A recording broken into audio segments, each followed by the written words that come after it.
What's new? What's hot?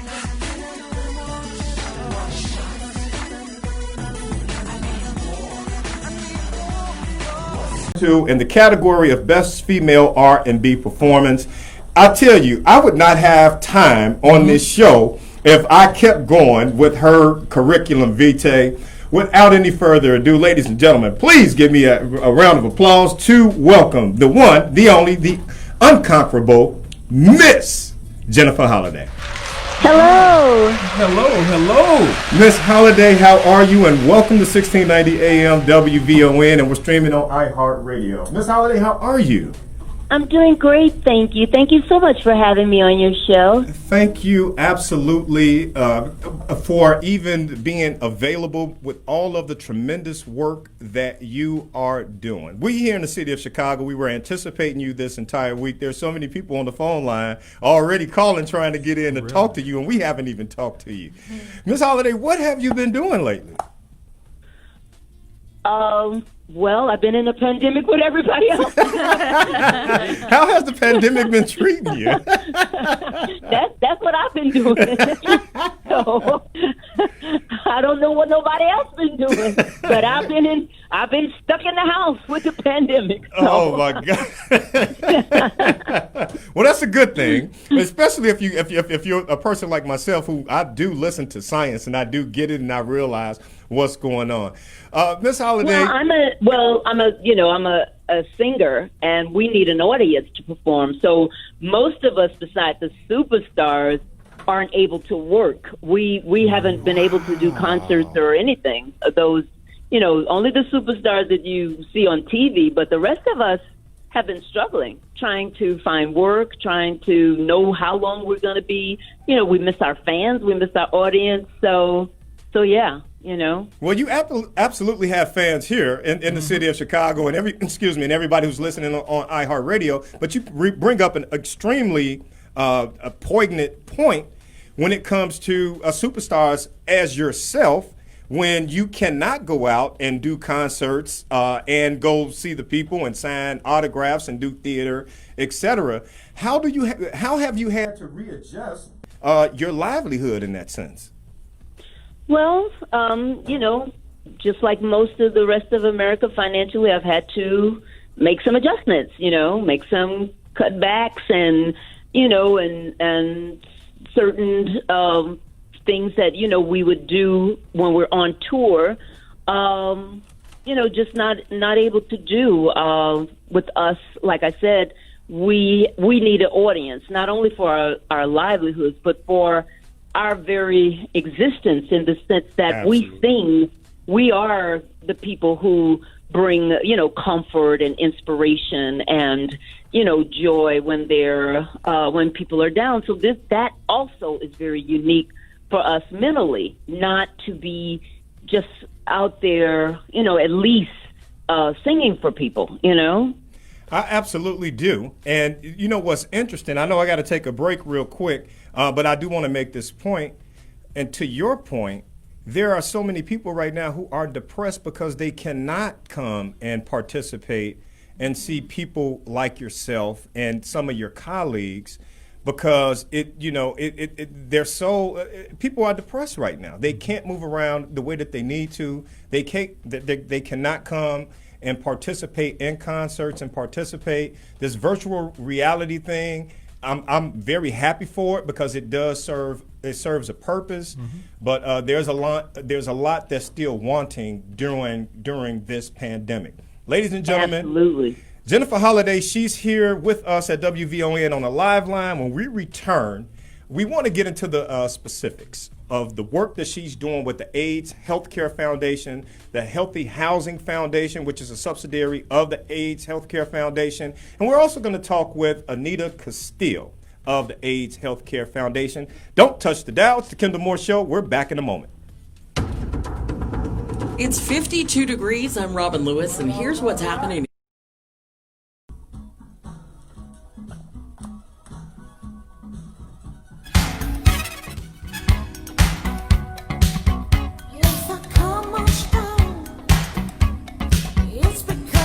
Welcome back. 40 minutes after the hour. It's the Kendall Moore Show. We are streaming live at VON.com, 591-1690. That is the number. Jennifer Holliday, she is on the live line here at WVON. Miss Holliday, again, welcome to WVON. Thank you. I'm very happy to be with you. We have Thank so much you. to ask you. Callers, we're going to put you on pause for a minute. What's that, Will? Go ahead. What up, Miss Holliday? How are you? I'm great. Thanking yourself. I am great. You know, it is an honor, privilege, and a pleasure to be speaking with you. My big sister, Bertha Jefferson, she listening right now. She used to play your music when I was a kid, and I would stand outside her bedroom on the stairs and listen. And she have to call my mom and make me run away from her door because I was listening to your music, And look, all great singers come from the church, right? That's what I heard. How has that been for you? What part did that play with you? Well, I don't know if all great singers come from the church. That would exclude so many people, but I would say that those of us who are, I would say good soul music, that we started in the church. And I went straight from the Baptist Church choir to the Broadway stage when I was 18 in a show called Your Arms Too Short to Box with God. So everything I sing has definitely where you can hear church in it. You know what I'm saying? I don't care if it's a pop song or opera song or whatever it is. It's got something where you know that I came straight out the church. Great. Now, what was your process with that? Because how long did you perform? How long did you perform that first production until you went to Dreamgirls? I was in both at the same time. I was working on Dreamgirls in the daytime, and then working with Your Arms Too Short to Box with God at night on Broadway.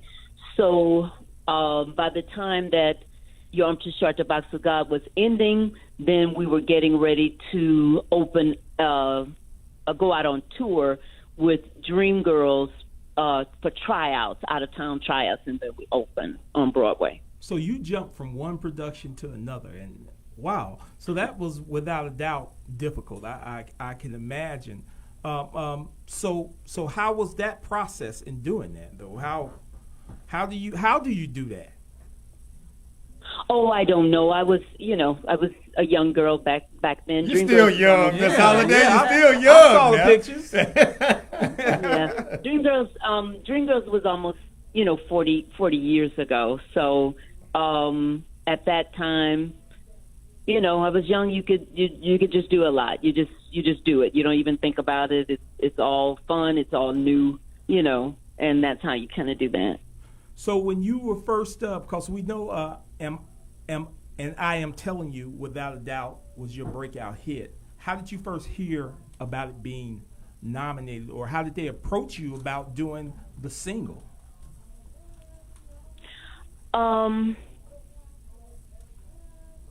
Okay. The song came out of Dreamgirls on Broadway, and we recorded a cast album, and then they just released it as a single from there. Okay. So when they said they were releasing it as a single and you got nominated, at first, before you got nominated, of course, the song was hot. Because I remember they were just playing that song all summer. So I'm dating myself a little bit, but I just remember that. But hey, Will, and it was a hot song. It was. Let me jump in here, because we got to get to what we're here for. Miss Holliday, I am a fan, Miss Holliday. We got to stop you. We got to let Miss Holliday talk about some of the other things that we are here to talk about. Ladies and gentlemen, bringing to the WVON live line right now is Vice President of Human Resources, Miss Anita Castile. She oversees both global and domestic HR activities for the AIDS Healthcare Foundation. Anita, how are you, Sora? I am doing good. Good to be on the line. I just want to first say, Jennifer, it's a pleasure to be even sharing this phone conversation with you, and I'm Thank so you. excited about. I'm really excited about the partnership. That Thank you. look, eventually we gonna talk about, right, Frat?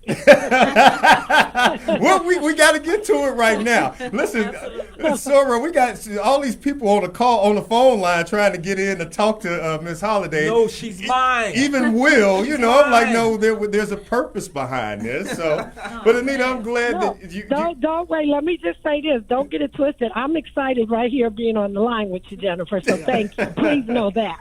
thank you. Absolutely. you. Absolutely. I feel like I'm on the line with two celebrities. So Jennifer Holiday, your name precedes you, and then Thank Anita you. Castillo. Kendall Moore sings your praises all the time, so I know this name as well. We had two celebrities on the line, so I appreciate both of you joining us. Hey, and listen, and we would be remiss if I didn't mention, I know Miss Tracy Jones. You know, well, I'm always giving Tracy a hard time because she doesn't listen to our show that much. Uh-oh. So I want to put that out there. Nonetheless, though, Anita, let me ask you this because we want to connect the dots for everybody. Tell us exactly what the Healthy Housing Foundation is all about, and connect the dots for everybody who's listening across the world as it relates to Miss Holiday and the concert that is forthcoming Monday, October 19th. Absolutely. So, as Kendall mentioned earlier, Healthy Housing Foundation is a subsidiary of AIDS Healthcare. And about 3 years, a little earlier than that, we looked at just the housing crisis around this country. And so we started the Healthy Housing Foundation, AHF, to solely address the issues of homelessness. And it's real simple the way we look at it. We look at it under the foundation as our mission is to preserve, protect, and produce. Preserve means keeping our neighborhoods. Gentrification is going around everywhere, so preserving our neighborhoods, protecting renters from being outpriced of their homes, and then produce. So we produce affordable housing, started at $400, and right now we have just in California. I'm in California. A little under 800 units. So we are really pleased that we're going to be partnering with Miss Holiday on a fundraiser, which is also celebrating her birthday, which I'm really excited about, as Kendall said. So that's how we actually got together. And I know you thank Tracy. I want to thank Amara Kennedy for putting Jennifer in touch with us. And like I said, Jennifer, I'm hoping that this is going to turn into even a longer partnership. Oh, I know it will. Thank you. I know it will. Absolutely fantastic event that is forthcoming on behalf of the AIDS Healthcare Foundation as well as the Healthy Housing Foundation. Loretta, what's up? What you got over there? Well, the concert is a 90-minute virtual concert celebrating Miss Holiday's birthday. Happy birthday to you in advance. Happy birthday! It's on Monday, October 19th. You can purchase tickets at stellartickets.com, and she will be accompanied by a 6-piece band. I love live music, so I'm excited about this. But Miss Holiday, you're gonna have to tell me about this 6-piece band now. Now, please Absolutely. help me with that now. Miss Holiday? Tell you about a band? No, the 6-piece band that will be performing with you. And so you put it all together. You put this whole thing together. You got a 6-piece band. It's going viral. It's going virtual. Tell us a little bit about that. Please elaborate. Yes. So Monday, October 19th, I'll be celebrating my 60th birthday. I'll be 60, the big 60. All right. And thank you. And so I wanted to do a concert, virtual. Of course, there will not be an audience there, unfortunately. And so, like you said, there's nothing like live music. So I wanted to have a full band. I will also have background singers. I don't usually use background singers a lot, but this time I am. And so I'm very excited. I'll be singing songs from Dreamgirls, of course, and I'll also be doing my own special tribute to Aretha Franklin. I'll be doing a tribute to Etta James, a tribute to Barbara Streisand, and some of my own songs. The one song that you played, Just Let Me Wait, I haven't sung that song in so many years, and I've been thinking about it, and that kind of gave me a sign. I was like, I need to do this lately because I haven't sung it in years because I don't usually have background singers, but I've got some good background singers on this particular time, so I think I might have to crank it up. I think I might have to crank it up. You better go ahead and crank it up. You Absolutely. mentioned the piece of you that's missing without being able to perform, because you do require an audience for the concert. So I really am so grateful that you decided to do this virtually, because you're not the only one who's missing a piece. We love to go to concerts. We love to be entertained in person. It's a different experience when you go to a concert as opposed to just listening to music on the radio really or is. CD or what have you. So what made you decide to celebrate your birthday with the Healthy Housing Foundation, and a portion of the proceeds are going to the Healthy Housing Foundation? What made you decide to make that accessible and to everyone and give back in that way? Well, with everything that's going on around us, I was really torn about whether I should celebrate or not. We've lost, so many lives, over 200,000 lives. Yeah. And, we have a lot of people suffering. My industry is not the only industry that's out of work right now. And so I was like, I just didn't know. And then I said, well, I still need to affirm life. I still need to show up for my own life. And I still need to let people know that hope has not been canceled. I have to see what we're going to do after when we come out of this pandemic. And what I do is sing and to reconnect with the people. So I was talking with a friend of mine who works with the AIDS Healthcare Foundation here in Atlanta, Georgia, where I live. And they were talking about things that they were doing. And I was like, hey, that would be a great match, a great partnership there. And since I have worked with the AIDS Healthcare Foundation on many other events, and I've been an advocate for AIDS for almost 40 years, it just seemed like a perfect partnership, and it is. And I am looking forward to helping them more with this new subsidiary, with the moving homeless families to housing as well. So it seemed like a perfect thing, and most of us entertainers are giving. We help raise a lot of money for a lot of charities, way before this pandemic. We have always, most of us have always tried to help our communities and help, America at large any way that we can. So that way, that allowed me to celebrate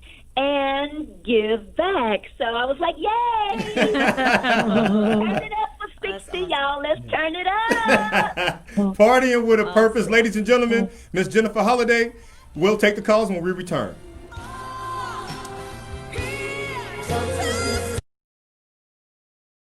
For heaven and home. 56 minutes after the hour. Ladies and gentlemen, When Jennifer Holliday, she's on our live line. Miss Anita Castile, the AIDS Healthcare Foundation, the Healthy Housing Foundation.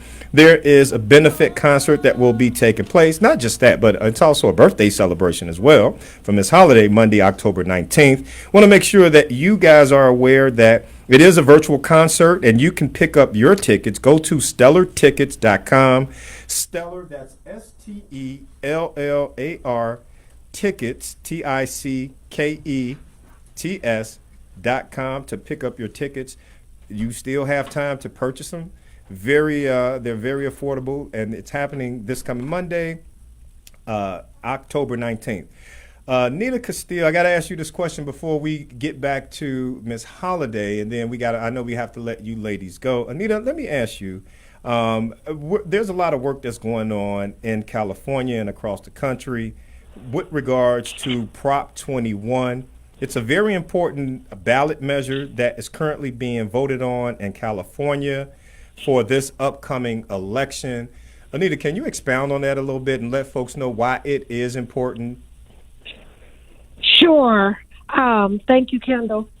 It just goes back to, why we're doing this in the first place. Homelessness is really everyone's issue. So where we're focusing on California for this initiative, next year we might be doing it in Chicago or Dallas. Yep. So this is something that is affecting everyone across the country.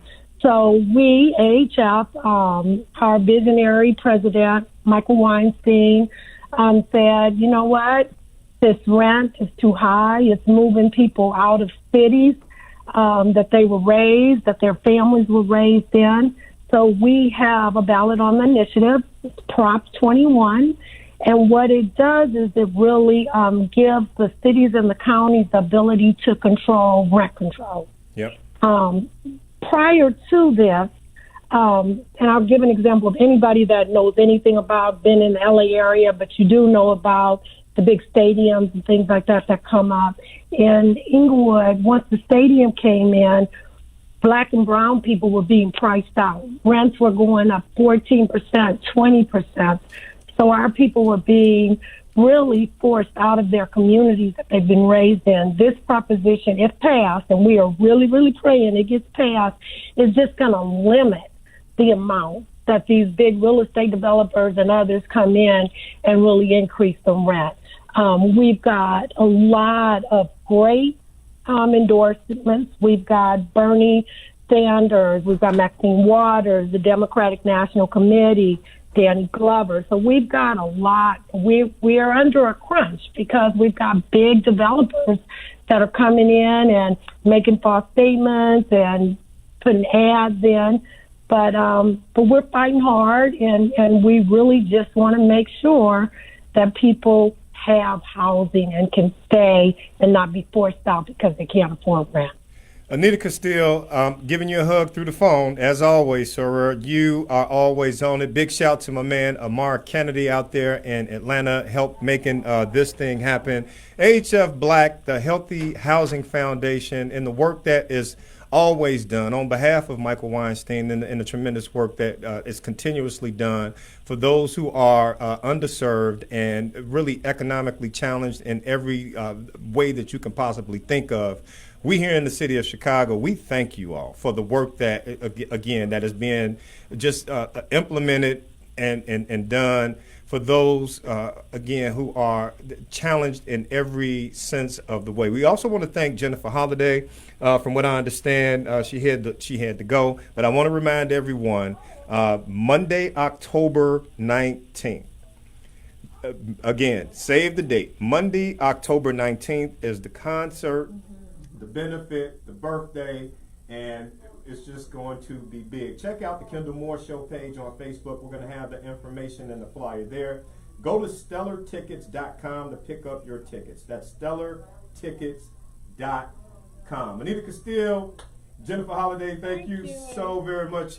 Have a very, very happy Thank you, everybody that's in the studio. Appreciate you all. Thank you for the work you're doing. Bye-bye. Be safe, everybody. Huge thank you to my brother out in Atlanta, my brother Amar Kennedy. This guy, make sure you Google this guy. I mean, he's absolutely phenomenal, and he is incredible. Hey, Amar, big shout to you. Thank you for connecting me with Jennifer Holliday.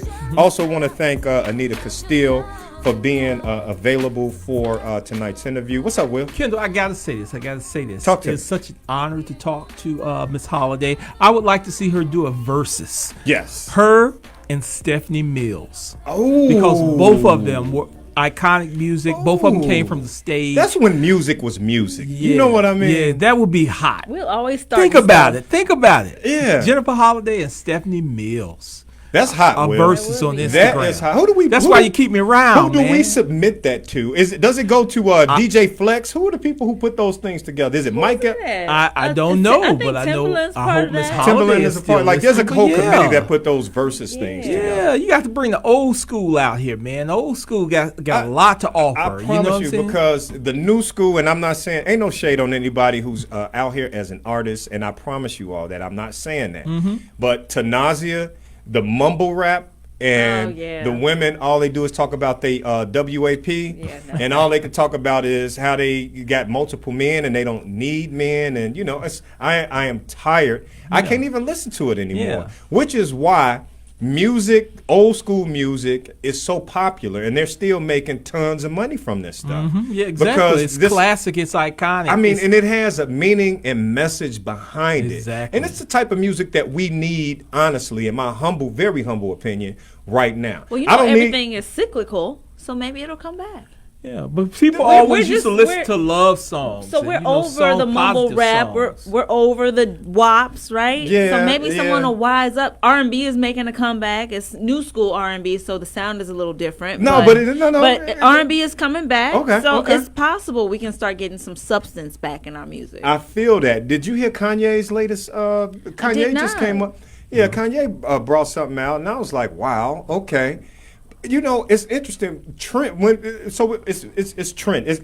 We're trending, right? Right. So when you're trending, everybody sounds the same. Yeah. It's only those who are organic and unique in who they are that really Those who put effort in the who music. separates themselves from the rest. Right. Right. So yeah, big shout. I know we just got off on a tangent, but big shout to Jennifer Holiday. I want to Absolutely. remind everybody again, make sure Monday, October 19th, go to stellartickets.com, STELLAR tickets.com, and join the virtual reality concert. Big shout to the AIDS Healthcare Foundation, the Healthy Housing Foundation, and BLAC, which is the Black Leadership AIDS Crisis Coalition. All right, turning the page. I also want to say hello to the beloved Community Family Wellness Center. If you are looking for an affordable and friendly place for your healthcare benefits, visit Beloved Community Family Wellness Center. Medical insurance is accepted, and the center is also offering discount payment plans. You can visit them at two of their locations. One is in Inglewood, 68th and Halstead, or in Robbins, Illinois, 139th and Kedzie. For more information, go to Beloved Community Family Wellness Center website. That is bcfwc.org. All right, 12 minutes after the hour, the Kendall Moore Show, we're still here. The 25th annual year of the Million Man March. Big shout to my man, Matt McGill, who came in and wrapped up a little bit prior to us coming on the air. I think that we've done a terrific job here at WVON talking about the Million Man March. I do want to offer this and say that I was in college when it happened, Western Illinois University.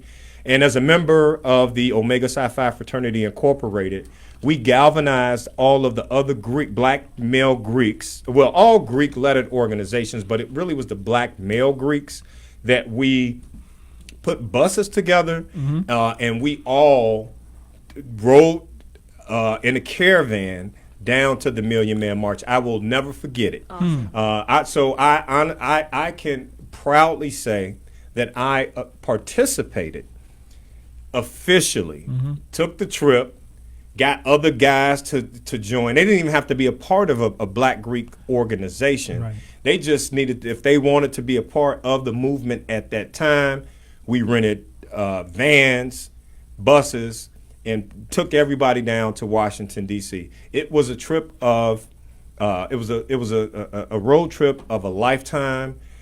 For me, and just sharing a little bit, because we're not going to spend a lot of time on it, but because I participated and helped get people together to participate, I feel that it is my duty to talk to the WVON listening audience, because everybody else across the spectrum, they've been talking about it. And I've been listening to some of the conversations, and real talk, there's some people who just jump on the bandwagon at the last minute. There's some people who tell you stories because they heard a story from somebody else, or who they were associated with, and what it should mean and what it meant to them, et cetera, et cetera. It's sort of like our young people right now here today, who are part of the real protest. Those who have been locked up, those who have been spat on, those who have been bitten by dogs or tear gas, those who have been, ostracized because they have participated. That was a part, in my humble opinion, for me, that I participated in at a very critical juncture in my college life. And, I can remember the Rodney King beating. I can remember, the 3 strikes that you're out. I can remember, I like literally, like it was yesterday. I can remember, because we drove And I think it was like 6 to, I don't know, like 6 to 10, may have been even 12. And here's the thing that a lot of people probably, because I haven't heard all of the stories, that they cannot touch on, and that is driving from Macomb, Illinois, which is where my college was located. We drove through Illinois, through Ohio, through West Virginia, the mountains. Like we had to drive. We had to drive through all of that to get up to Washington D.C. Yeah. And every time we had an opportunity to, when we stopped, sometimes we would see other caravans of black men. Amazing. We would see that, and everybody would check in with everybody. Like, are you okay? Do you have enough money for gas? Do you have food? Do you have sandwiches? Do you have water? Like, okay, so everybody cool? Everybody will give me your phone number. Right. Because if you get pulled over or if you catch a flat and, the people who are following you are part of your caravan, y'all don't have the resources. It really was, in essence, like the Underground Railroad getting there, because during that time there was a threat of any black man that we see traveling. It was a possibility of getting pulled over for no reason at all. Will. Yeah, you know what? I very much wanted to go to the Million Man March, but believe it or not, you're gonna probably laugh, but I started one of my jobs. Oh, I my just God. started You had a a million job. jobs. I had the intent to go, but I had just started a job that exact same week. But I'm gonna tell you, man, I see that unity as I'm watching the video, as I'm listening to the speech, Yeah, it was beautiful. and I just have to ask myself, it was just a different mindset then, and it really wasn't that long ago. 25 years is not that long. It's long, but it's not that long. What happened with the mindset then that we don't have it now? Where is the disconnect? Because when you make a call like that now, it's like it doesn't happen.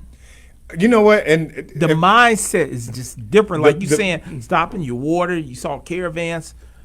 What is going on? and think the then mindset people is different. go ahead, Ned. I'm I sorry. don't think the mindset is different though. I really believe that black men look out for other black men. I think that the media and the masses want you to believe that black men aren't on each other's side, but I don't believe that that's the case.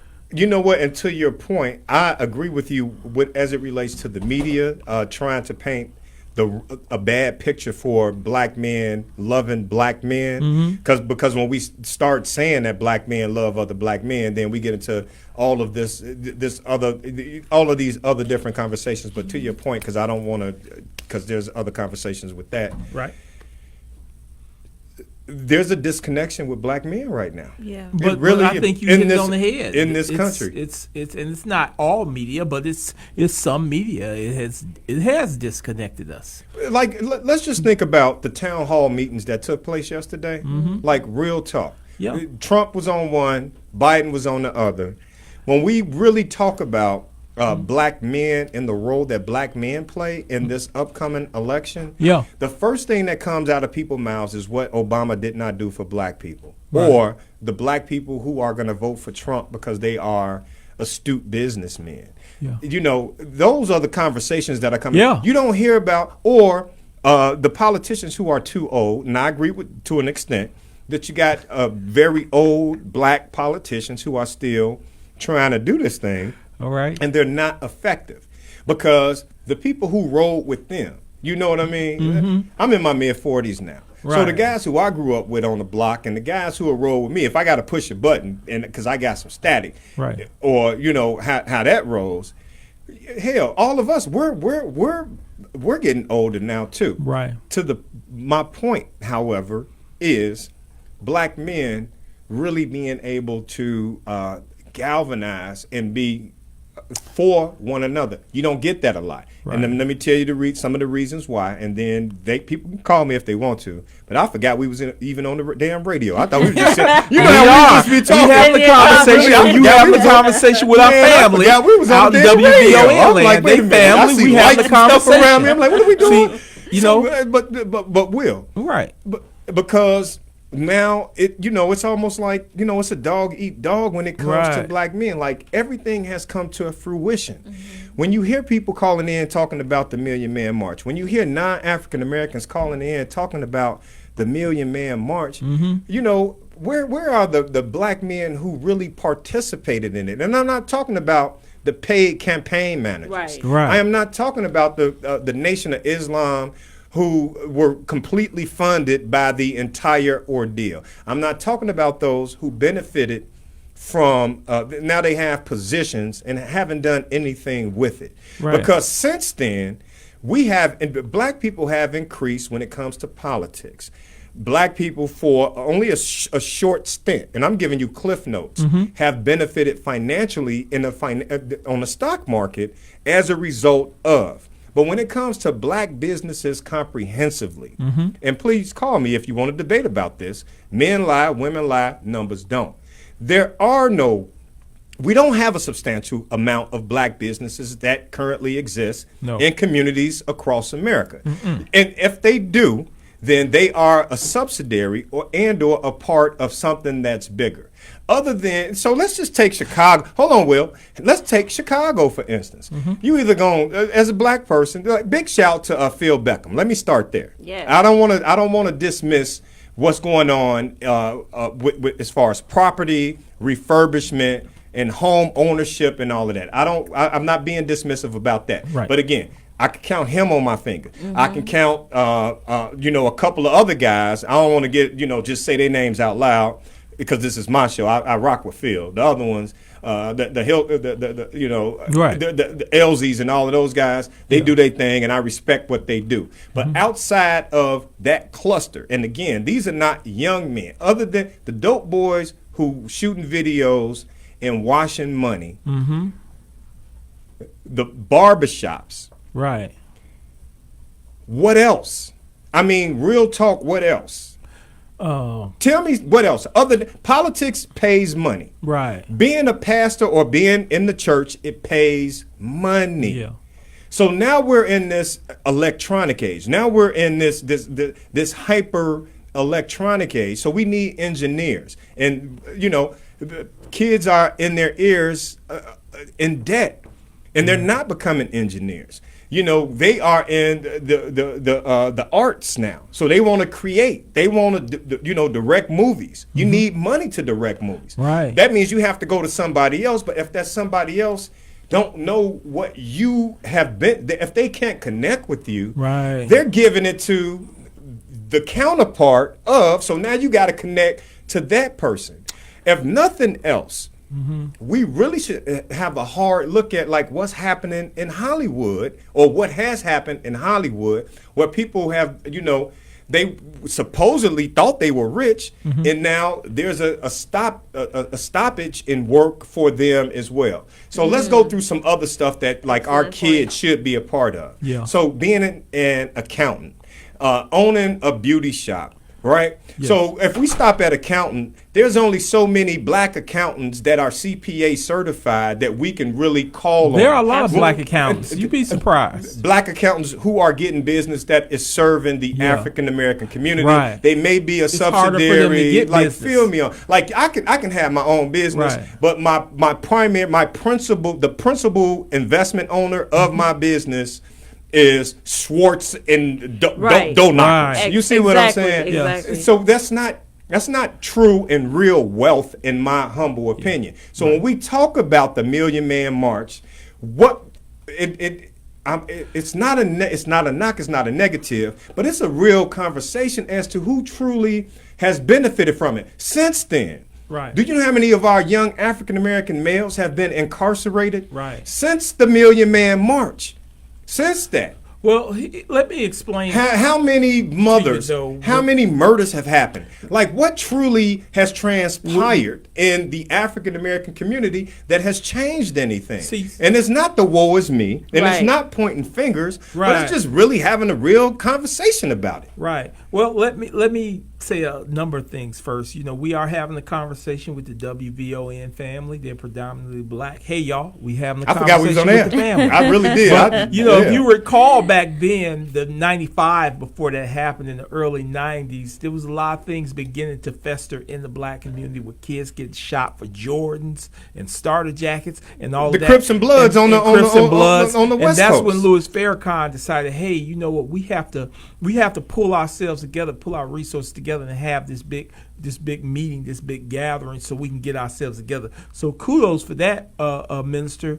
Without a doubt, it was a great idea. But then from there, black people were then interrupted severely. Many of our businesses that we had, remember Luster Products, of course, over on 87th Street. Very familiar, because I used to be and over a number of black businesses. We had black businesses back then, but they were bought out. And they took the money and did not realize that legacy was more important than what's here right now. If I sold Luster Products, nobody would employ your Nether's daughters later if they need a job administrative wise or employ my And they son. shouldn't even want one because your daddy or your parents was rich enough to because we figured we had yeah. arrived and everything was great. And I think that was the second phase of the mistake that we made with the civil rights movement, because we allowed people to absorb us, once economically. We sold our businesses then. Our sons didn't want to work for my dad, who was an accountant for the black community. He wanted to go work for the big accounting firm. Yeah. And then we went out of business. So the thing is, the reason why black accountants today don't get a lot of business like they should, or they have to go to white people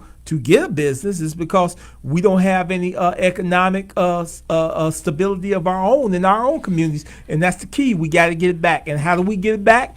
We have to start training the young people.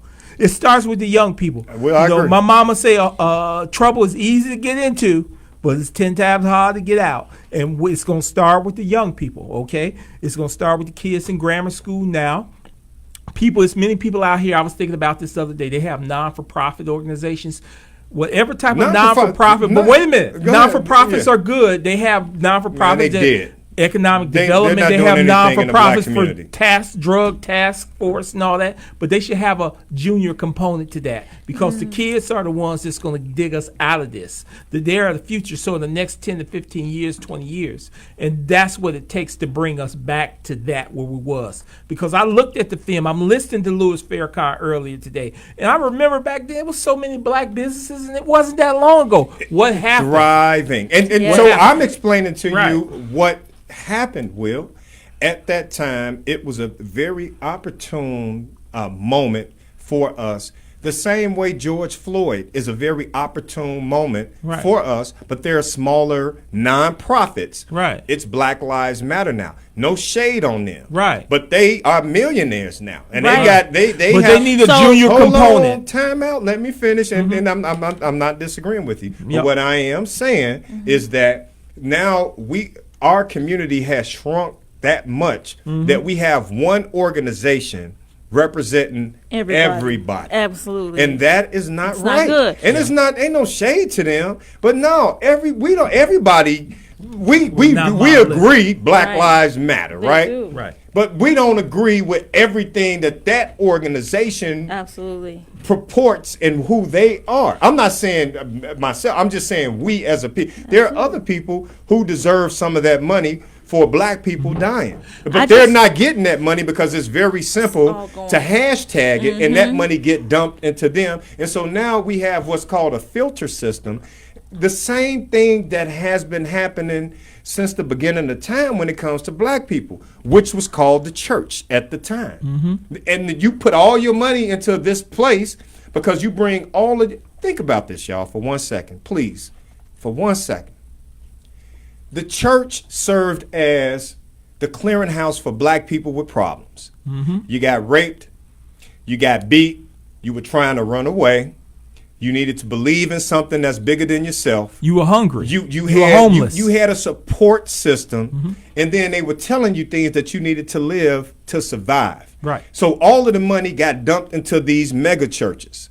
Now we're living in an age where people are like, you ain't doing nothing for me. Back in the 90s when guys were getting locked up like 40 going north, 1 in 3 prison probation or parole, but they get out and they go to the church. And the pastor telling them, well, I can give you a meal, but I ain't got no job for you. Right. You're going to have to go over to the Safer Foundation.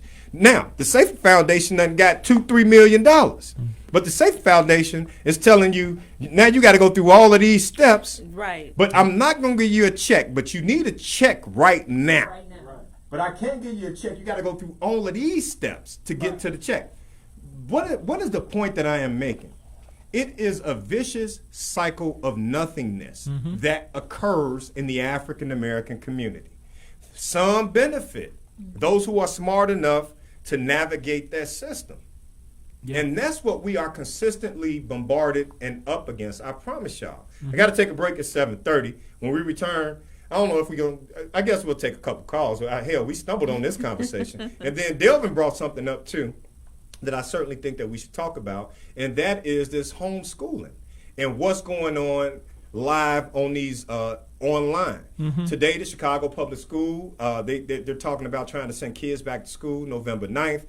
Those who are disabled and those who are, in kindergarten age. Right. And the public school, what is it called? The union. They're like, no, we're not going to do this. But we're not talking about all of the kids who have already dropped out. They're no longer involved, or it's a crucial time, and we got to get it together. We got to decide what we're going to do. And then one case poked his ugly nose up out of the bushes, and that is the child who got sexually molested online. Yeah, we ain't talking about that. Yep. We need to talk about that. All right, man. When we return, it's Kendall Moore Show. You know what we do on Fridays. Let's get it.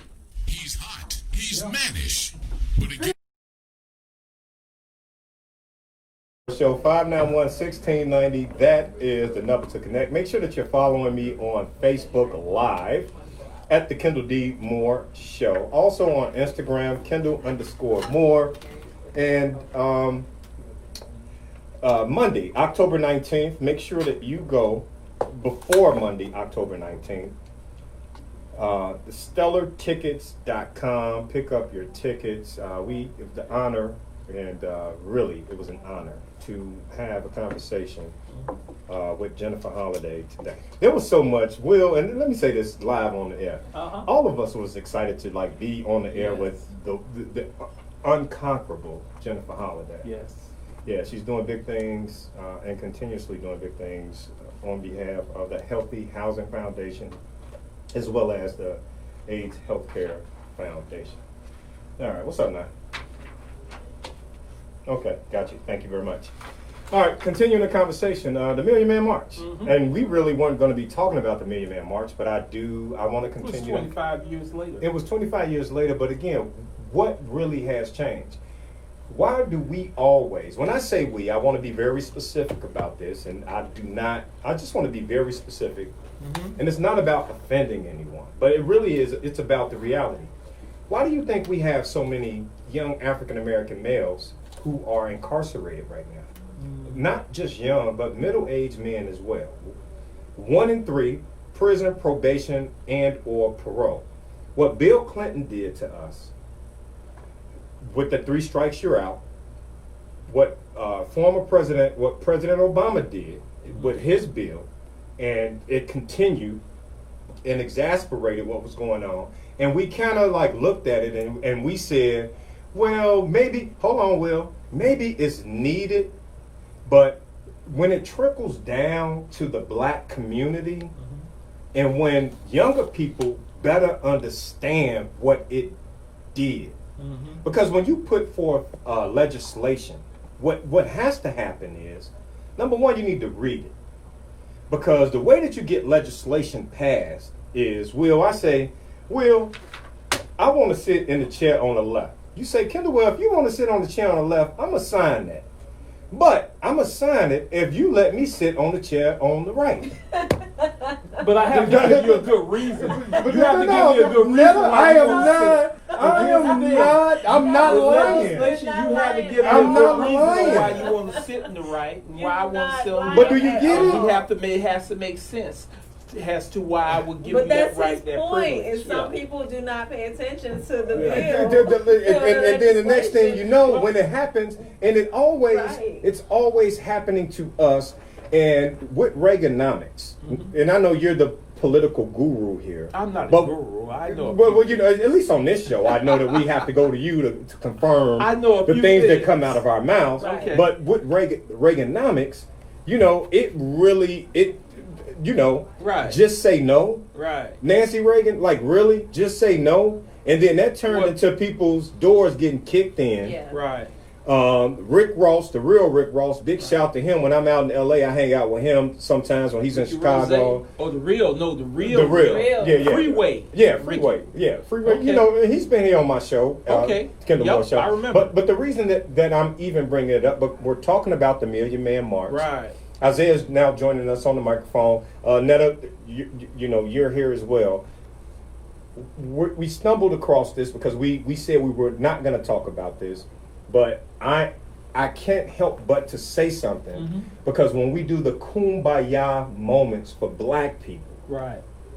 there are so many, we hang our hats on what was. You know why? Right. Let me say this really quick. That's all we talk about, the glory. That have been affected by this. Which is why the civil rights movement Right. was so celebrated, Will. Right. Which is why we got people sitting in spots right now that they are unqualified to sit in because they're not in touch with what is really going on the ground. Which is why Uncle Joe is surrounded by a lot of young zennials. And then upper management are the Xers. The point that I am making, really, what has changed? I think Absolutely nothing. I think I times agree. And were that's kind my of better 2 for cents. us Go then. ahead, Will. I agree. Nothing, Will. I'm sorry. No, Will, go ahead. Will, I go think ahead. times were better for us then than they are now. So you saying it got even worse? We had more businesses then, and we had an understanding, and for some reason, you know, I'm saying, and it's not just the crime bill of '94, which I just use that as one example. you know, but it was just other things, man, wedges that we allowed in our society. But the war on drugs started with Richard Nixon. It exacerbated with Ronald Reagan. It did, and the reason I'm I'm sorry. talking Go about. ahead. No. I want people to speak. No, but I'm you not were gonna making a go. point, West Side, so I don't want to, we ain't going to pass it off yet. Right. Let's talk about our era because Right. they are a little bit They have been younger. affected by Isaiah's, Isaiah, Isaiah, my son. Everybody, their generation has been affected by Netta's kids because their parents, the effect they had on their parents. Their parents either gave up or they struggled tremendously hard through that period of time to the point where they did not achieve the level of the level of stature that they should have.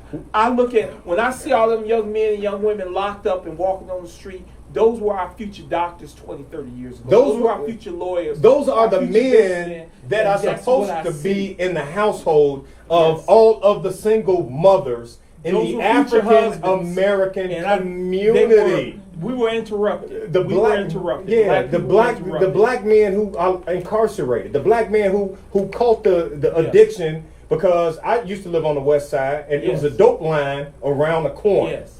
Rocks Blows Park. Yes. Like I've lived that. I know how many people stand on the corner for crack even to this day, which is why I know that it's a game because some of the detectives and those who allow it to happen, they still allow it to happen. Where am I going with this? We're going back to the Million Man March.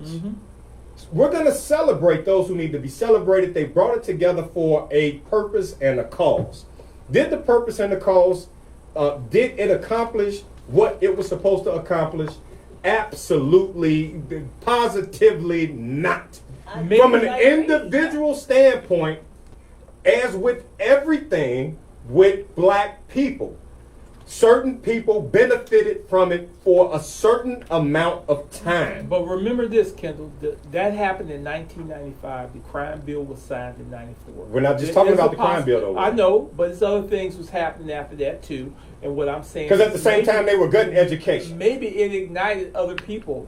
You know, sometimes when you do things and people see you doing things in a group, it makes them want to be more aggressive towards you, like black people barbecuing in the park. So then it should make us want to be And- more aggressive towards our Well, Yeah, our but we own. weren't thinking. Let me tell you that. So, You know what I I'm mean, saying? so, Other yeah, other people maybe might want to be so, aggressive maybe so. towards you. You barbecuing People- in the park, you having a good time. They see you It's doing unity. something, they want to do something. I And- agree and with that. now That all of a does sudden all happen. hell breaks So I loose. agree, but then Grab your mic now. Why aren't we being mutually as aggressive? So they're trying to counteract what we're doing. Why aren't we doing more also? So I feel like a lot of people expect us to march. They expect us to protest, and then they Right. expect it to end right there. Right. And here we are 25 years later, still marching, still protesting, and what else? And now we got the young people doing the same thing, but at a greater level. So to your point, that's all I've been trying to say. Like some of the callers who call here at WVON, and that's why they don't call my show. They don't call my show. 'Cause I don't want to hear the kumbaya. Right. I done heard enough about King. I've went to college. I got degrees. I can give you a You're a lesson. doctor. Well, I'm not. You're a doctor. But the point that I am making, though, Will, stop. Like we need to start listening to people outside of the people who've been leading us. There's more than one way to skin a damn cat. Yeah. We have not progressed, in my humble opinion. We got a black mayor, and we're supposed to celebrate, and I do. I celebrate my sister, Mayor Lori Lightfoot, all the time. I promise you I do. But we have, in the state of Illinois, one of the largest, if not the largest, constituents of African Americans who are in powerful positions, and we still talking about a damn fair tax that Pritzker put forth. Right. It wasn't a black person who did it, it was Pritzker. It was a millionaire. And then the people who was putting money behind other things, they on their way to jail. The people from ComEd. You see what I'm saying? Yeah. And now we have Chewy coming in and doing what he's doing with his money because all of that was attached to black people. So now he's going to separate himself from black people and say, well, the Latinos didn't do this. Right. Do y'all get do you get it? You got people outside of Lori Lightfoot's home. You got the president of the police union trying to reinforce. The police union. I always forget his name, but trying to reinforce Brown. that. No, it's not Brown. It's it starts with a C. But nonetheless, the point that I am making. Cantazara. The point that I am making is, and you still at Eddie Johnson. Right. And we have a black superintendent right now, but you're still talking about Eddie. When I say they, it really is. Isaiah, listen to me. It is very simple. You can be the smartest person in the world and in the room and have all the history behind you, but it's irrelevant without action. I promise you. I'm not cool because my boy is an alderman. I'm not cool. Because if he slide me some money and I'm cool and I can take care of my family, but it's 10 other people on my block who hungry, I have to move. Right. Because they hungry. Right. I will never forget this when I was in college.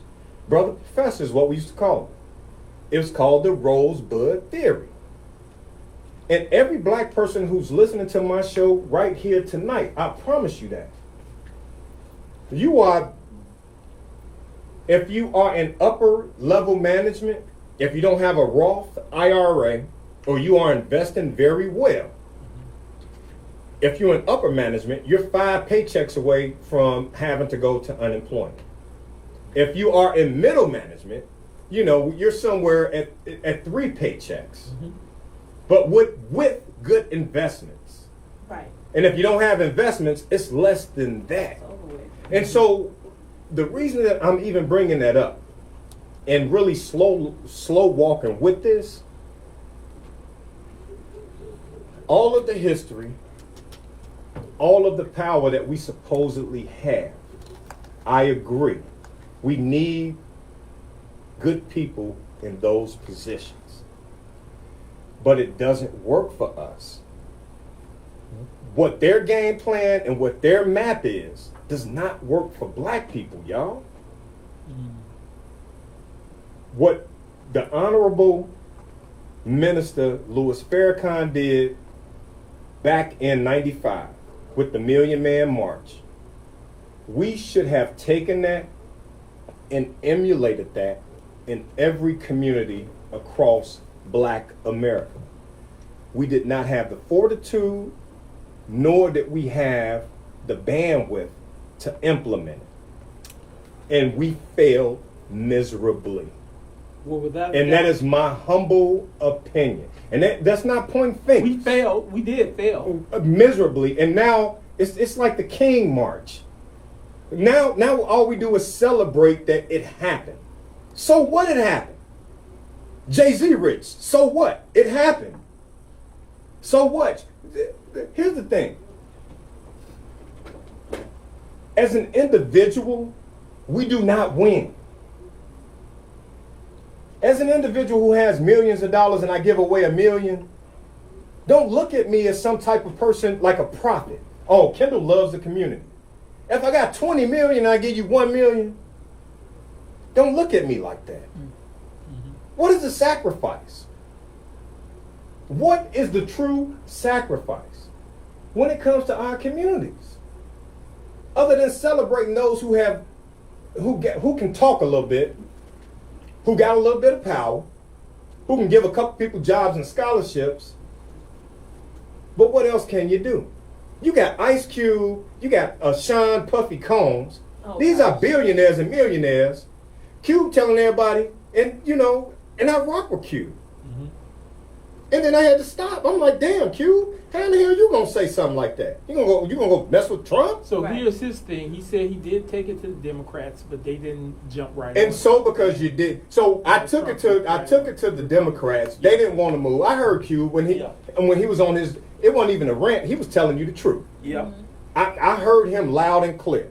And then nobody wanted to pick up the phone, Beretta. No one wanted to pick up the phone.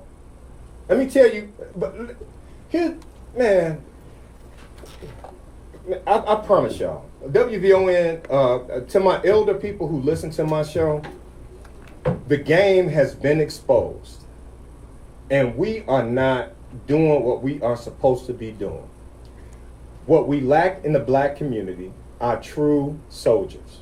It's going to take people like Isaiah in their generation. Mm-hmm. And I said this to one of my good colleagues out in Atlanta earlier today. His name is Amar Kennedy. You guys will be hearing a lot about him forthcoming. It's our younger generation. Will, like me and you, we done. I'm not done. I'll fight to the end, brother. We are done. When I say that we are done, we got families, we got all of this other, we don't want to get shot by the police. Now we scared and we got our kids to take care of. Right, we want to make sure that their scholarships are taken care of. We got to take care of our parents. Right. This is all the stuff that I hear from the politicians who talk. Now, Kendall, we got to take one step at a time. Why do we have to continue to take one step at a time? Right. You need some new ways. Brother, sister, I remember when you were 29 and I voted for you. Yeah. Right. And now you're 50. Right. And now you're in a position, in the seat that you wanted, but you ain't doing nothing. Right. Mm-hmm. Man, 591-1690. Are we on the radio? We on the radio. Yeah. Should I take some of these calls? calls? Let us know we're on the radio. Yes. But we're just sitting around and we having a conversation though. Absolutely. Because we always want to celebrate this type of stuff. This is a conversation with the family. We Everybody that's not black, you are privy to the conversation. This is a family conversation, black people on WVON. Will, help me with this though. Netta, help me with this. Isaiah, help me. Is my logic? Is it right at all? You get a good job. No, you make sense. Yeah. Let's say you've been at your job for 20 years, and let's say you're 54. Minus 20 from 54. You started out at a very good time, and then they promoted you, and then they promoted you, and now you 54, 56, and you promoted, and now you're the assistant vice president of television. Right. But you're only making this much money, but you don't have any, you cannot make a decision without talking to the person who's over you. And they just so happen to be I think that's a matter of conditioning sometimes, though, too. But do you understand where I'm going with this, Will? Because now you're 54, now you're 56, and now you think you're doing something because you got that position. Right. But you ain't doing nothing. But you saying it like it's a one-off. It's a matter of conditioning, and we're all Come conditioned on. the exact same way. It's a matter of being cautious. Stop. It's a matter of that individual knowing who they are and fearing that if they do say something, but you most, know what I mean? it might all people are go like back that. on it. How many people I are agree going to with blow the you. whistle? I agree with you. Everybody's scared for But the here's the attention. thing: everybody who's non-black who you come to about a concern or a situation is not against you. It's just about risk taking. We're not saying that non-blacks Because are that's against why you're us. hesitant. That's probably why you're hesitant. No, That's it's not that Sometimes non-blacks are I against really do. us. It's not that non-blacks are against us. It's that black people need to figure out what they want and what they're going to do to get it. We talk about it all the time, but we can never come together and do anything about it besides march and protest. I somewhat agree with you. I think we can do it. On a large scale, Will. So we're talking about the Million Man March. It's 25 years. And we still marching. I was We're there. Still protesting. That's all we doing. That's it. Right. So back Beretta, then, thank you. One of the That's main all we things- doing. one of the How much main more things- time we need to do this Exactly. shit? One How of much the more main time we things need to they were do? searching for was they wanted the black agenda to be recognized politically. Right. What are we doing in 2020? Without any instruction. We're trying to figure out how to get the black agenda recognized politically. Right. We're doing the same thing. And people are arguing about Trump don't have a black agenda. He invited Ice Cube. He invited Ice-T. Well, whoever. Kanye. Yeah. And people are mad at that. But what have you put forth to say, this is, I'm not talking to him because he's a racist. Right. I agree with you. Do you think that abolitionists needed to, do you think abolitionists had an attitude to slave owners, saying I'm not gonna talk to you? I work. Do you get it? During my Like, young man, college stop career, let me say it. this. This is a lesson I learned throughout my life. Come on, Recently, now. I worked for a gentleman named Brent, and he owned a bookstore. For those of you who in Chicago who remember Brent Books, You always got a million jobs, but you didn't go to the Million Man March. Hold that for 1 second. We gotta go. Will, we're coming back to you as soon as we return. It's Kendall Moore Show. Let's get it. Come on. Don't. Yeah, Homework. I almost missed my chair. Do you also want to do the Instagram? How are you doing that? It's just like this. Do we have some calls on there? But if you want to pan it, someone gotta bring Tell it your back. story first. Do we have calls? Yeah. Tell your story and then take it.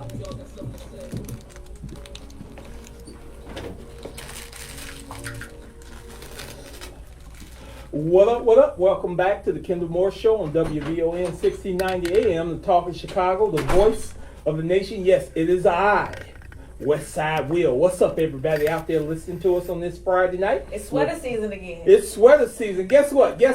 And I got my first sweater on. I got my sweater vest on. You know, styling and profiling just a little bit for everybody. You want to check it out, see what I got on. Tune in on Facebook Live. You can check me out. You know what I'm saying? Every week I'll wear a different sweater, a different color. You know, and if you're really curious, you can text and see what's the brand. Oh, you know, man. I'm gonna have a contract with you out there. You know what I'm saying? I'll sport it for you. You know, because this sport is season for sweaters, man. That's how we do it. Sweater season is back in style, Will. So and Kendall's back here with us. But look, I want to tell everybody this story. Before we went on break, I was about to tell everybody a story. And don't worry, Cliff and what now and Tommy, we got you. Give us a moment. I just want to tell everybody this story of security. The gentleman told me years ago. I used to work part-time for a gentleman named Mr. Brent. Mr. Brent, if anybody remember Brent, one of my many jobs, Mr. Brent owned Brent Books, which was very popular with city colleges many years ago. If you went to the city college, you went to Brent Books to get your books. Well, I did some work for him for a period of time, and I got in good with his son, Josh, and, you know, we were friends. One day, Mr. Brent came to me, and he was talking to me, and I was kind of secure, because anybody that knows me knows I'm a big guy. You know, they might see me as a Will, big you're guy. pretty small these days. I'm pretty small these days. Right, Will, you're pretty small these days. But check this out, everybody. Mr. Brent told me something that has stuck with me in my life. This is a little Jewish man, but he told me, William, I want you to understand, I know that you're big, and I know you feel somewhat insecure about your height and how when you come to people kind of approach you negatively. But he says, remember that no one is obligated to like you. They're not obligated to like you. But here's the thing, you're not obligated to like them either. And that does not mean that you guys can't agree to disagree. And you know, when he told me that, it was just something that made me feel better. You know, and I feel more confident, and I understood. And this is a little Jewish man. He's gone now. God bless him. He's in heaven. You know, and his Hopefully. son, Josh, I speak to him timely, but that was just a lesson that gave me so much confidence. So I want my black people out there to understand that, you know, we're not obligated.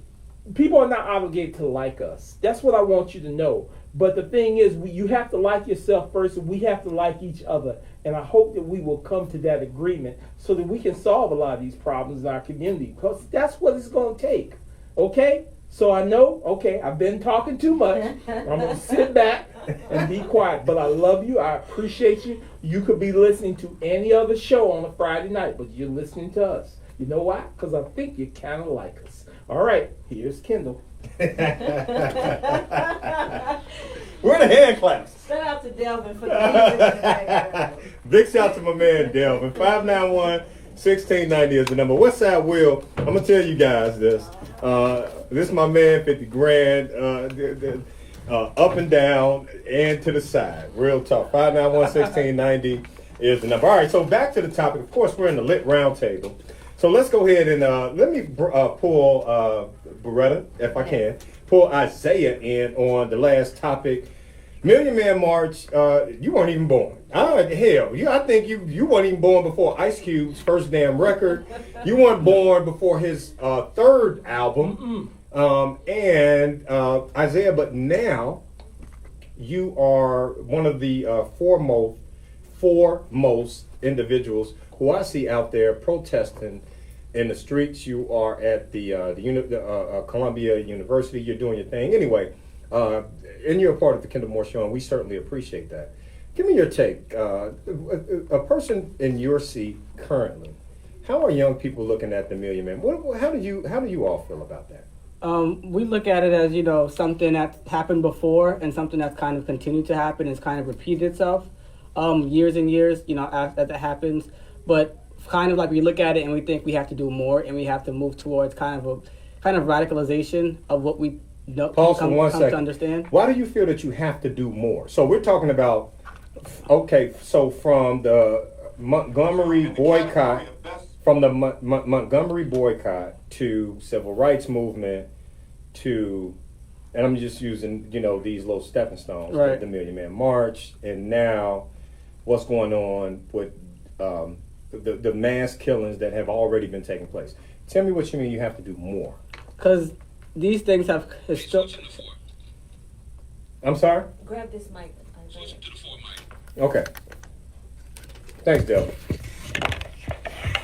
Because it's kind of like historically been, like we see what happens historically, it continues to happen over and over again. So we realize that some things just aren't working anymore. And it's like we have to take things a step further in the sense that, like, you know, understanding how systems are in place and, you know, holding each other collectively accountable. Because tendency, you know, when you vote people in, you want to blame one person, like, oh, they're not doing their job and they're not helping us in our community. But then it's now like, all right, well, we have to come together as a people on this level to galvanize, to get someone that fully represents us, but also to hold them accountable and to keep pushing them to do what they promised, and also to keep them aware of the ongoing changes in our communities, because problems evolve and adapt all the time. So to have the same kind of mindset when you go into it may not be what is necessarily impactful today. And then, you know, folks get, you know, new people come in, people come of age, all that kind of stuff. So things have to change. Like, you know, when you're younger, you deal with like student loan debt and stuff like that. As you get older, you probably deal with more insurance kind of things. I know when I turn 24, I'll have to get off my parents' insurance. Oh my God. I have to- So that boy, did they say 24? Go ahead. I thought it was 26. No. The age. But like, yeah, go ahead. so then ahead. like you know, I won't take away. priorities change and things shift, and like you think of certain things. So and then starting a family, dealing with healthcare at some point, paying taxes, getting a house, probably starting a business, getting into your career, whatever that looks like. So holding us, collectively accountable and keeping that same kind of attitude and energy as we grow up, and not constantly passing it on. I think is really important. So as I grow up, I want to continue to be an activist. I want to continue to help people in the community and, teach people who are younger than me how to, lead and how to benefit their community, as opposed to, just passing it on to them when, as I get older, because then they have to deal with the same problems that, I could have already have, solutions to or different perspectives to provide. But now it's like, I have to pass it on, but also continue doing the work that I'm doing, so that people behind me can also, pick up where I left off and keep building on it, and not have to, start from scratch because they don't know what I know, kind of thing like that. I completely understand, and I always appreciate, and I will, be redundant when I say this, that I appreciate you being a part of what we do here at the Kendall Moore Show. 591-1690 is the number. So to one of the points that you speak about, Will Beretta, it's shameful that we have a person who's not even 24 talking about the work that they need to do that back in 1967, 69 should have already been done. Right. But they are talking about the work that they need to be doing. Mm-hmm. And they're not even 24 years old yet. So, but no, it's not about them being powerful. It's the lack of what we do as black people. Right. People hate to hear me talk about that. That's true. We got seniors, and all they get delivered to them is a good sermon on the radio. Right. They get a good sermon. They can go to church. Mm-hmm. They get a turkey during Thanksgiving, and then they vote, and that's all they get. That's it. Help me with this. But Only those of us who are connected, black people who are connected politically, we help move the needle for the people who are in our families. Mm-hmm. And some of us don't even do that. So back to their point. They're not even 24. And they're talking about the same thing that we were talking about. That we were talking about 25 years ago, and here we go talking about, and I'm not taking away, Netta, I'm coming to you. No, I feel you. Netta, I'm coming, I promise you I'm coming to you. Netta, it's the same. I'm not taking away from Martin Luther King. I'm not taking away from any of, and I'm using him in a very interesting way, because when society allows you to use that person as the person that they want you to be, it's the same way slave owners wanted you to listen to Jesus. And I love when you say allow. Do you understand? They allowed us to have because we couldn't demand it. You see what I'm saying? Right. And it's the same thing here today, even with the politicians. At the end of the day, when Michael Madigan finally gets locked up or gets put out, which is why he told his daughter, girl, do not run for governor. You don't want this. Mm-hmm. You don't want this trouble. I'm not going to pull you down. At the end of the day, everybody who has funded every campaign that he has funded, they started with ComEd. Now they finna move on down the line, and it's a lot of people. And I told you this last week, Will. I told you this last week, and I'm going to repeat it here this evening. I've been focusing on the presidential campaign because, and Isaiah, I'm getting back to your point. I'm going to get back to what you were talking about. I've been focusing on people getting out there to vote. Mm-hmm. But when it's all said and done, because when these races are over with, when that race is over with, it really is. I don't have enough time on the radio to talk about everybody and their mom. I promise you I don't. Because I got a lot to talk about. And Will, you smiling now? You're like, okay, thank you, Kevin. Thank you, Kevin. No, you ain't got to thank me. But because I know. And that is what the issue is. we have Isaiah, who has not even, they're not even 24 years of age. Right. Asking and talking about the same thing. But see, that's what I mean when I say that's powerful, because you have people like Isaiah. That's the new generation. So, but they talking about the same thing. But here's the Beretta? thing: the generation before you, like our parents, our grandparents, right? They were doing it, right? Your generation didn't do it. My generation didn't do it. And yes, I'm claiming that we're not the same generation. Of course, you a lot younger than child. Y'all are old. And child. But here's the thing: watch your mouth while you're talking around elders. But they are doing it, and they might have the mindset to actually execute the things that we've been talking about. So that's why I say it's powerful, because it's not lost on them that these things were talked about 20, 30, 40, 50 years ago. Now what? But my thing is, why I say that it's sad is because it's 25 years later, and we're talking about the same thing. It's frustrating that it hasn't been done yet. It is, but that speaks volumes to like people in my generation. So what happened was, I promise you.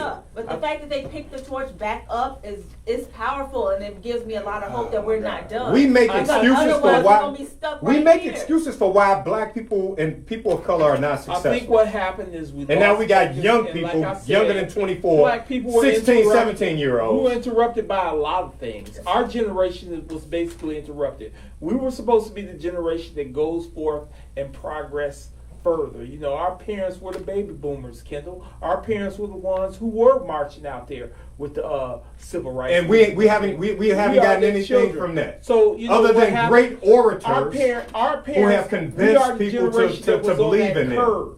Okay, and on that curve, that's when all these other things start happening to us. We are the generation of the latchkey kids. We are the generation of the say no to drugs that got affected. We are the generation of the Jordans that kids got killed, children of divorce. We are the generation of that. And that hit us hard.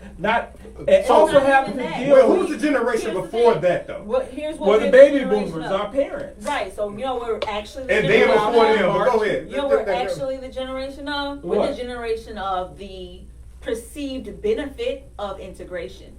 We're the generation of the perceived benefit of affirmative action. Yes. So we started to coast.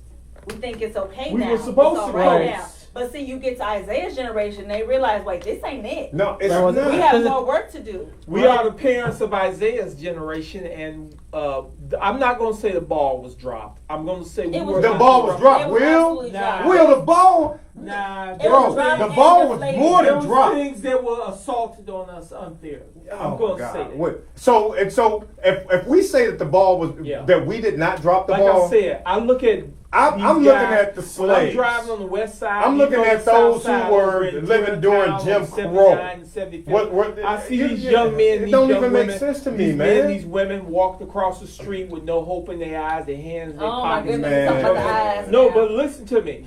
I see them. Those were doctors and lawyers. Everybody and their mama.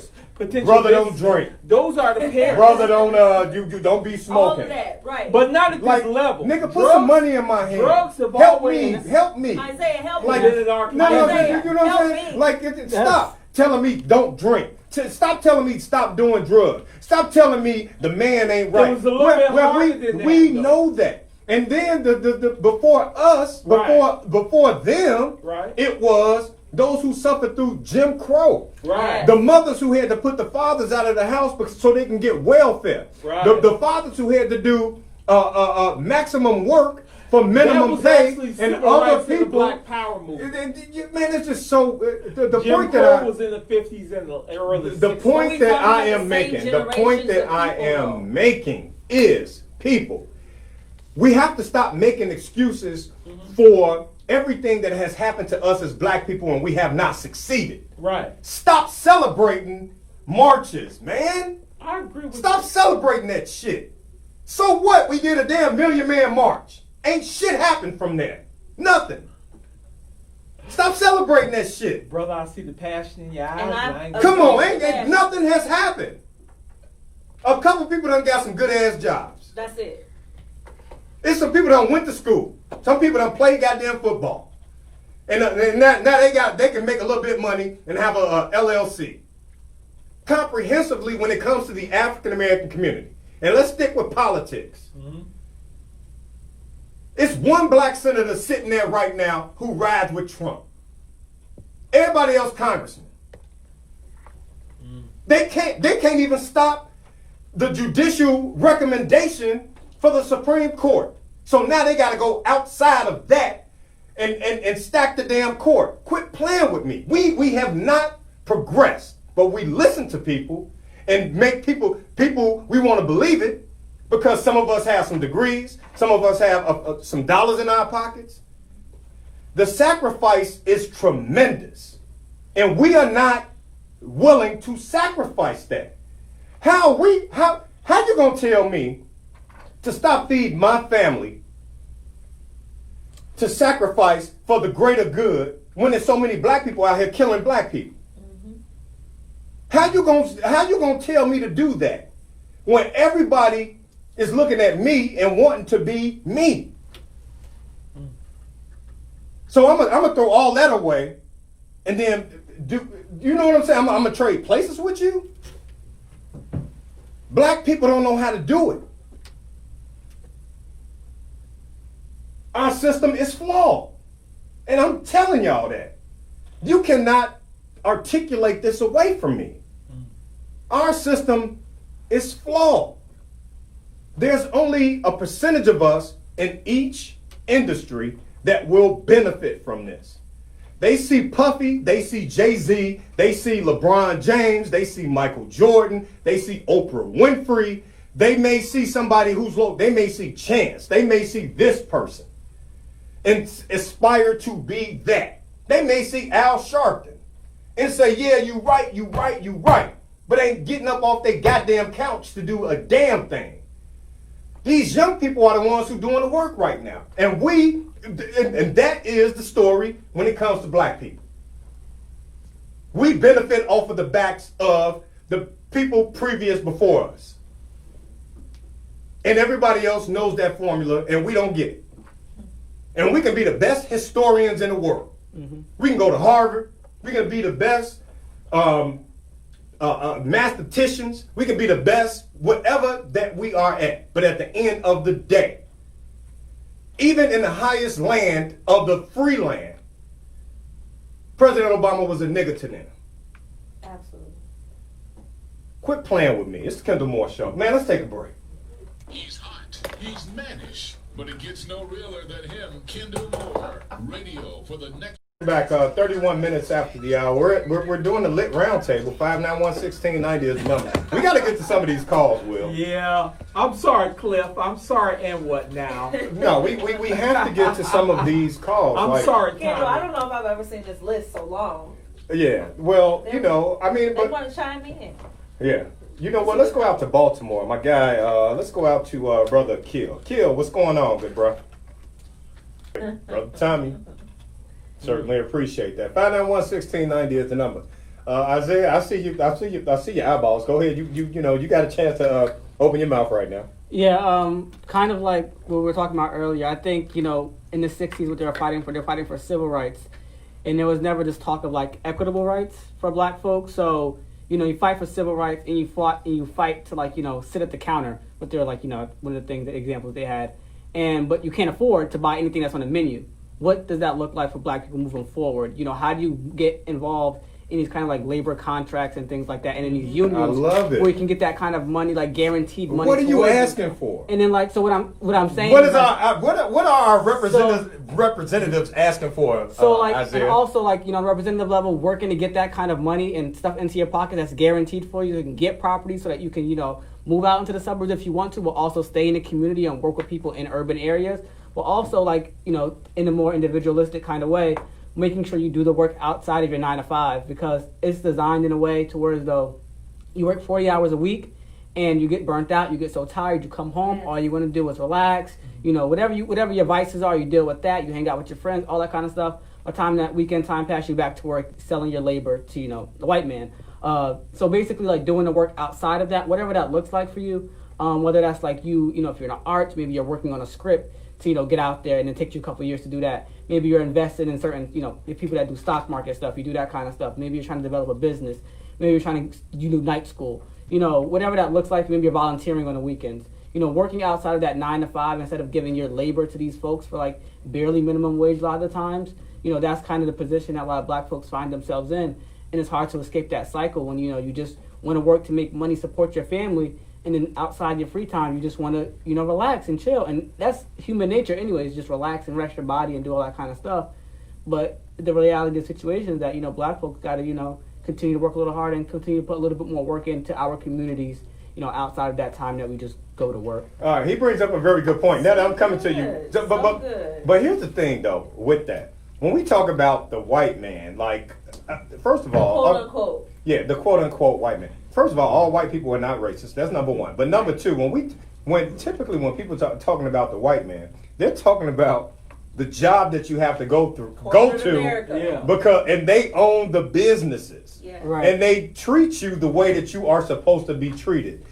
Because if you work for me, you are going to work. Right. But they talk about the white Production. No, but Isaiah brought it up though, and he brought up a very good point. Yes. We get it misconstrued. We're not talking about racist people. Right. We're talking about business owners, right? They just so happen to be 85% of what's going on in the country, and let's be even more specific, it's like closer gearing towards 90% here in the state of Illinois. It's not, they're white business owners. So we're not, you know what I'm saying? Right. And so the expectation is when you come to work, you're going to do your damn job. Because when I open a business, I'm going to expect you to do it. Not taking away from what you're saying, but this is what they talk about. Even the people who work at Walmart and Target, who are the big box people, who have taken over the mom and pops and all of this other stuff. Right. Like, yeah, because we complain about customer service. See, that's going into these type of establishments. Are y'all with me on this conversation? That expands the conversation so much because when you go to a black-owned business, you expect lesser service. There's no black-owned Walmart. Quote unquote. There are no black-owned Targets. But don't miss my point. Yes, okay, what's they don't own them. No, they're supervisors. As a compliment to your point. Okay. You go to a black-owned business, quote unquote. Catch my air quotes on this Facebook Live. All right, got it. Right. A black-owned business, you expect it to be a makeshift mom and pop, don't know what you're doing, and then you go to corporate America and you give them your best.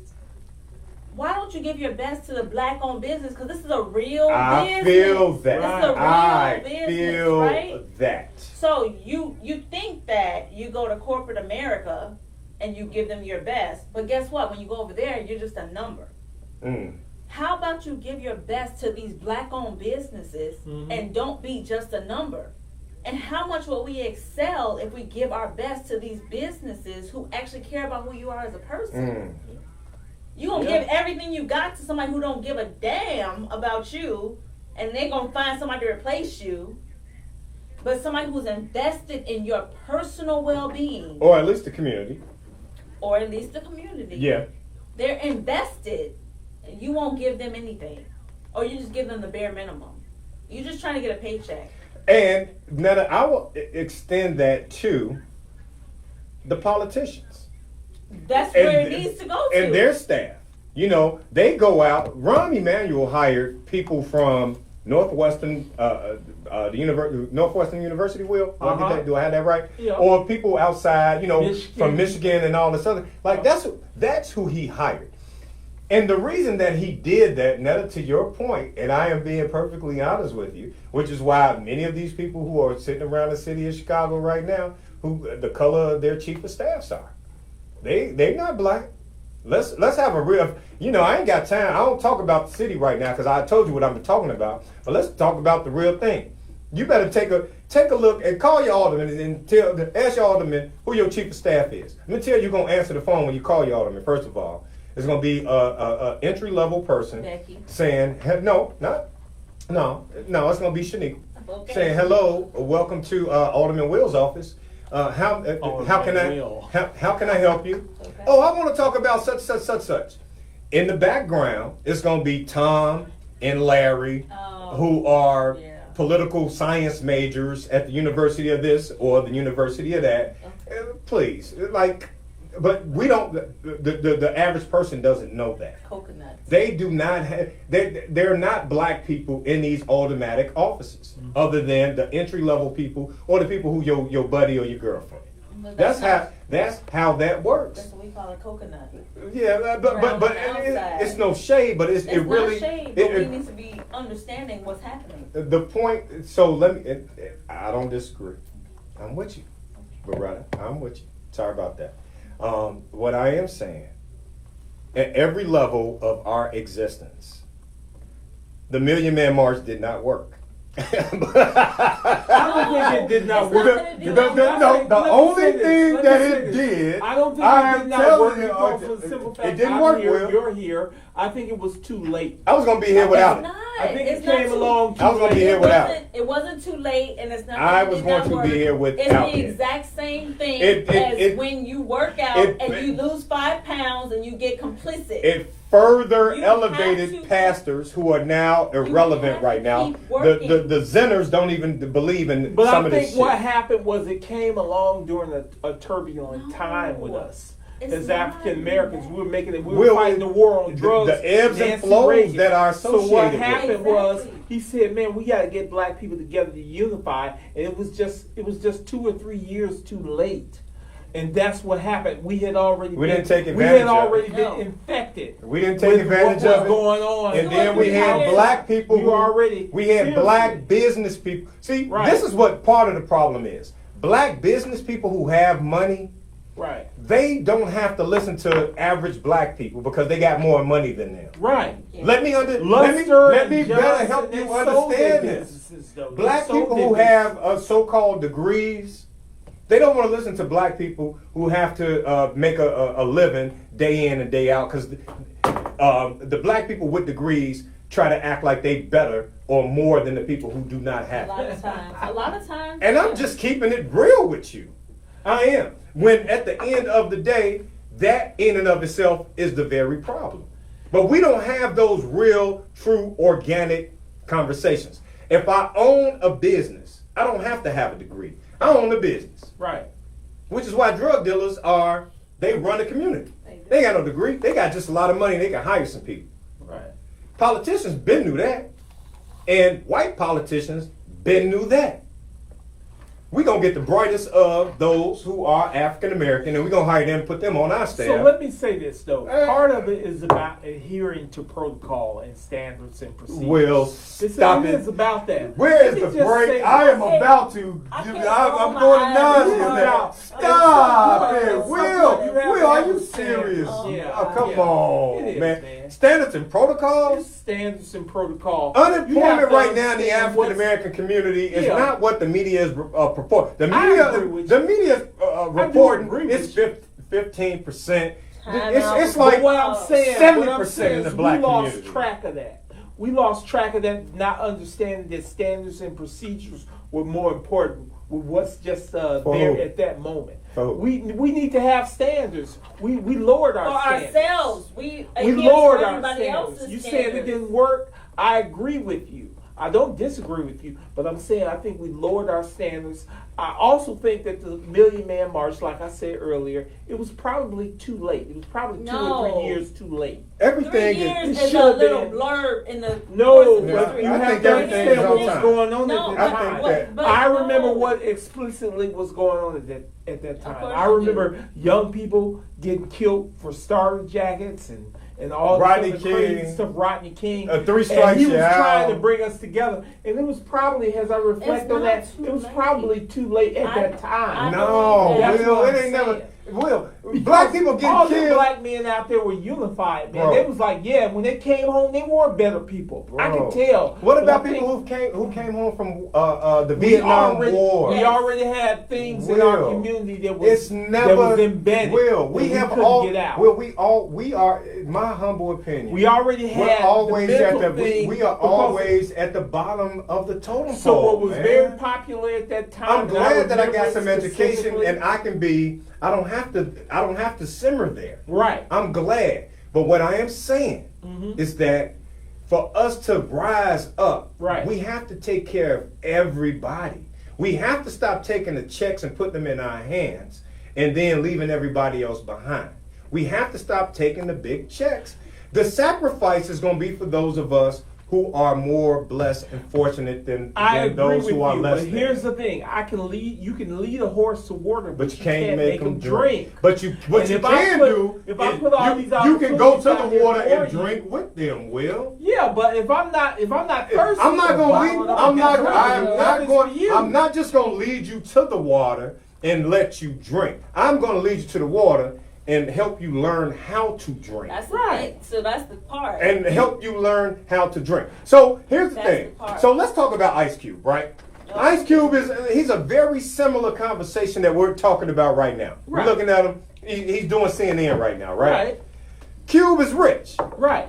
Puffy is rich. Oprah is rich. Right. Everybody who we look on television, they got a little bit more money than some of us, and some they don't. Right. What is the point that I am making? People who have money, right? It is very easy for them to tell you what you should be doing because they already have some money. It's not and at the why end, wouldn't you want to listen come to on. that person? But at It's the not end even of the just the day, money, though. So as we're watching this, and I see him on the screen, and it's not Cube even- and Puffy and it's not Kanye, just all the of them. money, it's the mentality that I know Right. better than you do, and you can't. Just do because it. you got some money. So You crazy So to me. I am not mad at Who him. would you listen to? I'm not. Because you mad got at more him money than me. at I'm supposed to all listen for to you. having a conversation with Trump or Republicans or whoever disagrees with what the masses agree with. You right? should be I'm listening not, to no, the let other me side. So I'm not mad Hold on, at him. Netta's on the clock. I'm not mad at him for having a conversation with the other side because your point earlier, the people who are trying to abolish slavery, who else could they have a conversation with besides the slave The owners? slave owners. Who the hell are you gonna be You talking have to? to talk to the other side. Yeah. My problem with people like this and conversations like this is they don't pull in the people who have been doing the work for decades. Right. They think they know better.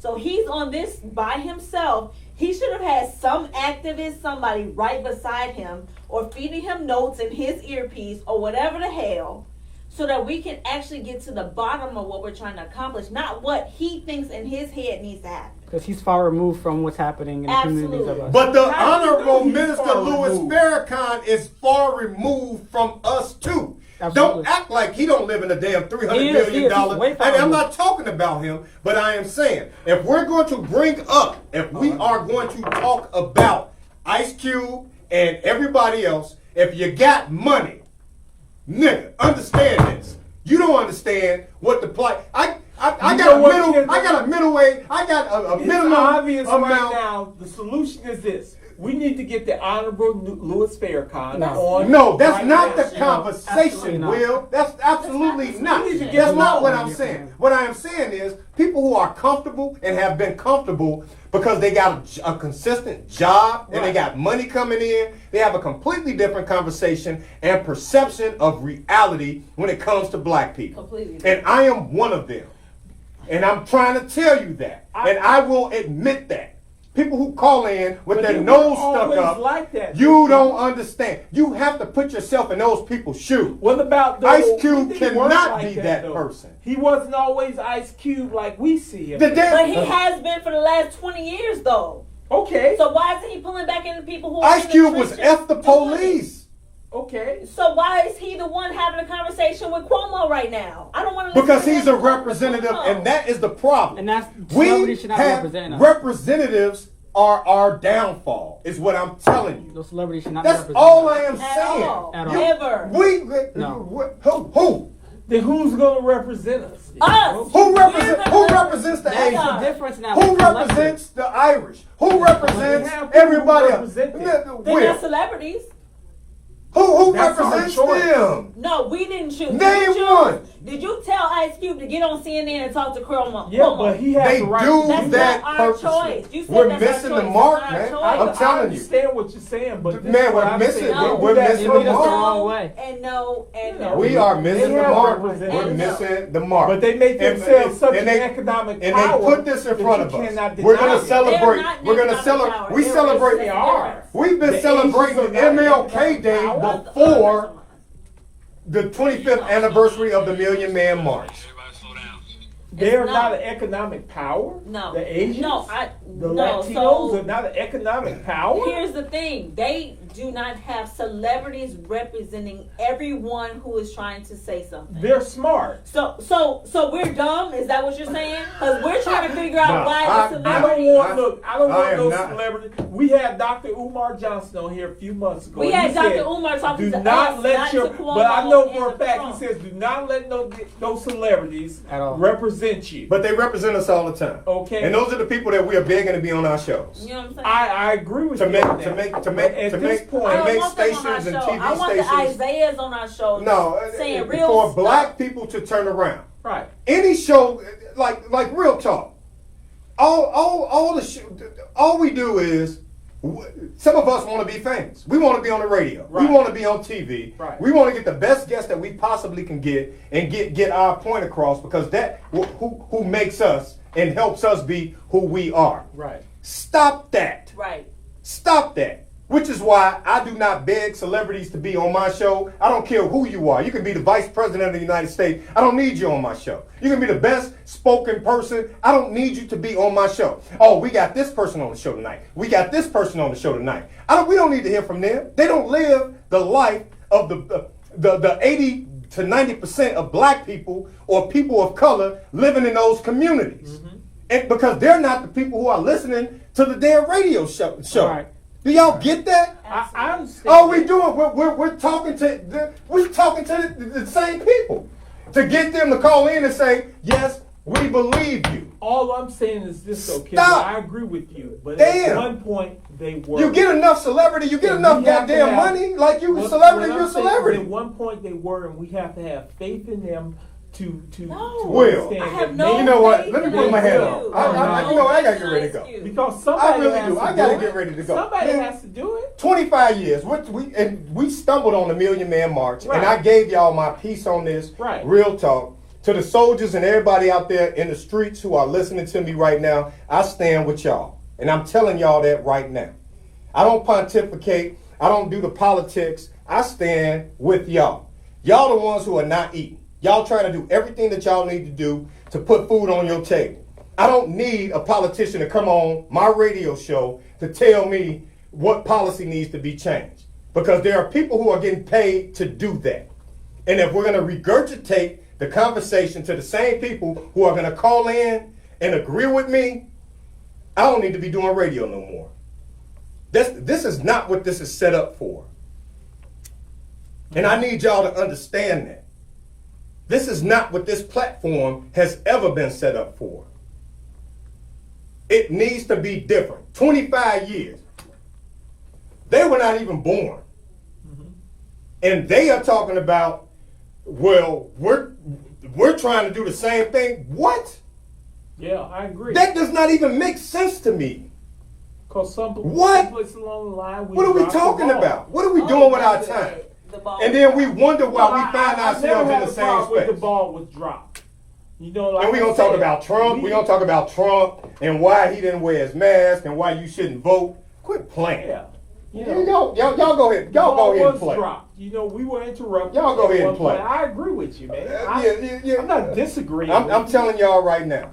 Y'all go ahead and play. But let's and we're not going to continue judge to the find people who were ourselves. there. We're not You judging know, people. Ice Cube was out in the streets. He Will, was doing a lot of stuff. He Will, said, I well, he hasn't attended been the there in Million 20 Man years. March. I attended the Obviously, Million Man He might have been March. there. He might have been there. I He probably sit, wasn't I just sit in gang boardrooms. I do all of that But we too. can't do this by ourselves, and we have people I who agree. use their platform It's to the promote it's themselves. a shame. It is a I agree shame with you. on all of us participating, and 25 years later, we find ourselves in the same spot with our young people Right. telling us that they trying to do the same thing I agree. that we have. That's sad. I agree. That's sad. And we're gonna have people on this damn radio station talking about Trump and the same shit. I Sad agree. to me. I gotta get ready to go. Thank you, Isaiah. Thank you, Westside. Thank you, Nevin. Always. Thank you, Delvin. 9-5. Appreciate you. Church and Tabernacle. What's new?